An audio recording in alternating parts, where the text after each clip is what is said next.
The pill. The pill. The pill. Don't forget to take your pill. I won't.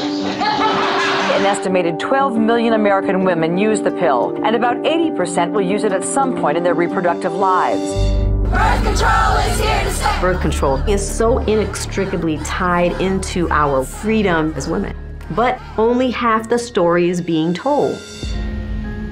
This idea that we've been sold that you should just take the pill and get rid of your hormones is really potentially dangerous. When you change a person's level of sex hormones, it's going to change the person that their brain is creating. I've tried 5 different kinds of birth control pills. Every single one of them has made me suicidal.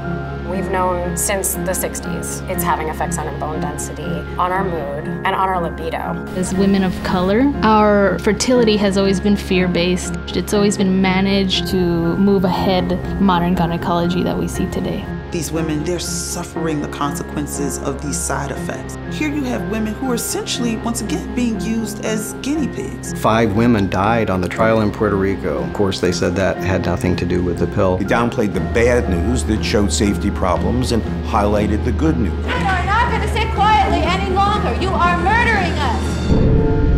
If your daughter died as a result of pulmonary embolisms, stroke, or heart attack, would you still consider this drug as having an acceptable risk factor? First of all, I can only imagine how difficult that is. Actually. I'm told that I should file a report with the FDA, who said, unfortunately, we don't have enough funding to respond to all of these. And I said, but my daughter died. Don't you want to know more about why my daughter died? This needs to have a label right on the front. Like cigarettes say, this can kill you. This needs to say the same thing. We want people to have information, real information. And let's see what people do with that real information once they really know.